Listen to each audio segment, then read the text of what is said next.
सोयरे चालले काय मधात? पाणी लय जाऊ नका, थांबा, गडबड करू नका. गावाकडे चला हो सोयरे, थांबा थांबा सोयरे, आपल्या तर हा एक दिवस मात्र जाऊ नका, पाणी जास्त आहे. सोयरे वापस या, सोयऱ्या वापस ये, मी रोजचा हो, गावातला हो. अरे बाबा वापस ये.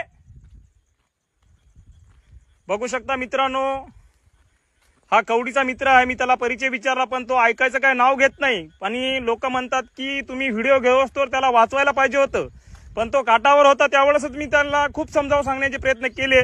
पण आता बघू शकता आपण की तो पाण्यामध्ये गेलेले आहेत.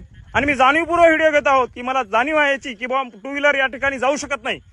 आणि पाण्याचा दाब खूप असल्यामुळे टू व्हीलर आणि धाराच्या विरुद्ध दिशेला तो जात आहे. त्यामुळे मी समजावण्याचे प्रयत्न केलेले आहेत. पण बघू शकता तो मित्र पाण्याच्या मध्यभागी गेलेला आहे. आणि खरोखरच या गोष्टीची मला खंत वाटते की मी सामाजिक क्षेत्रात काम करत असताना कोणाचा तरी जीव वाचवण्यापेक्षा त्याचा व्हिडिओ घेत आहे. पण नाईलाज असतो मित्रांनो, पाणी टोंगल्याच्या वर गेलेलं आहे. आणि त्या ठिकाणी मी जरी गेलो तरी काही करू शकत नाही, कारण पाण्याच्या मध्यभागी तो मित्र गेलेला आहे. आणि खरोखरच आता पुढे काय घडेल याची मला काही माहिती नाही. पण मित्रा, तुला समजावून सांगतो, मित्र वापस ये, मित्र वापस ये. त्या ठिकाणाहून गाडी वापस येऊ शकते.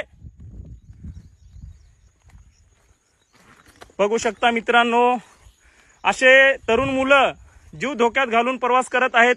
मी त्यांना खूप समजावलं व्हिडिओ घ्यायच्या पहिले की निवगा मार्ग तुम्ही जाऊ शकता, तो कवडीचा आहे मित्र, त्यांनी मला असं सांगितलेलं आहे.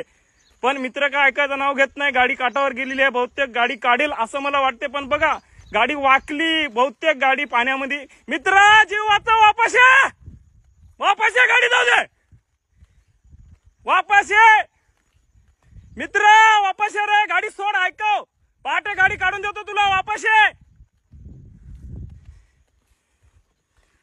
मित्र, वापस ये, ऐकव माझं.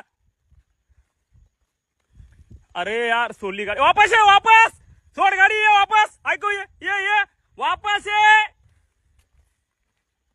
अरे एक पाऊल टाकला तर पुढे डोक्या इतका जाशील खाले. खूप घातक परिस्थिती आहे. अशा घातक परिस्थितीमध्ये माघार घेतलेली चांगली असते बाळा. लवकर वापस ये, तुझी गाडी सकाळी काढून देतो.